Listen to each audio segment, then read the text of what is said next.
अस्सलामुअलैकुम। Master concept में class first year maths 25 में से आज 5th वीडियो आपकी खिदमत में पेश कर रहे हैं, जिसका ताल्लुक़ चैप्टर नंबर 1 यानी कि सेट से है।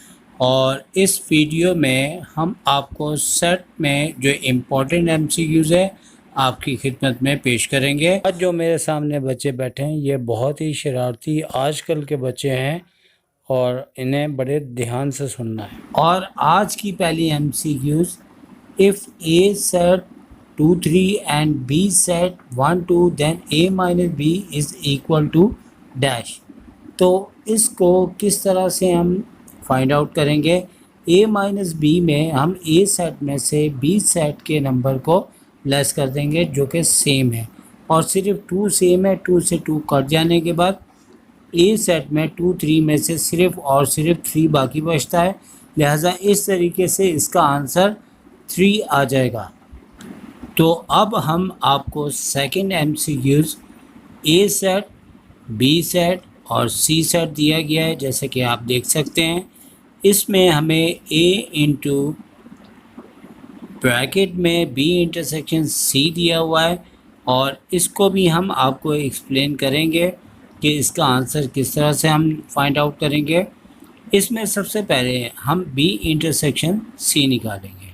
तो B और C सेट में कॉमन जो है वो 2 है, तो लिहाजा B इंटरसेक्शन C 2 आपके पास आ गया। और कार्टेशियन प्रोडक्ट के तहत A into bracket B intersection C को फाइंड आउट करते हुए A सेट में 0 और 1 है, पहले 0 2 फिर 1 2 लिखते हुए हमारे पास इसका आंसर आ जाएगा। और जो भी ऑप्शन दिया जाएगा उस ऑप्शन के लिहाज से इसका आंसर 0 2 और 1 2 यानी कि इसका आंसर आ जाएगा। और नंबर 3 MCQs के ऊपर बात करें तो if A and B are any 2 sets then A complement intersection B complement is equals to dash. अब बुनियादी तौर पे हमारे पास ये याद रखना चाहिए कि 2 लॉज होते हैं, और ये बात नोट कर लें। डी मॉर्गन्स लॉ हमारे पास 2 अदद हैं।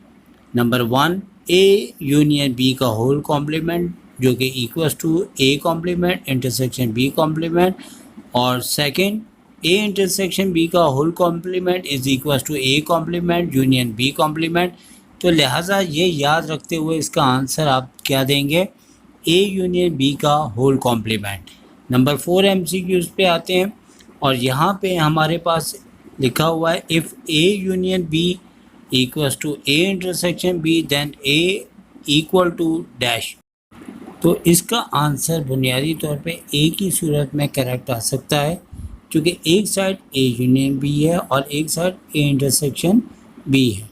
तो इसकी एक ही पॉसिबिलिटी है कि A सेट और B सेट आपस में इक्वल हो। तो आंसर इसका क्या है? A equal B। तो लिहाजा इसी सूरत में ये दोनों साइडें बराबर होंगी। अब आते हैं नंबर 5 MCQs में। तो नंबर 5 MCQs में लिखा हुआ है if A and B any 2 non empty sets then A union bracket A intersection B is dash.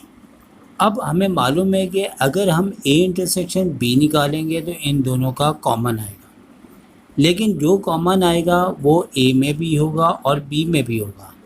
और उसके बाद अगर हम A के साथ इसका यूनियन निकालें तो यकीनी तौर पे हमारे पास दोबारा A सेट ही इसका आंसर आएगा।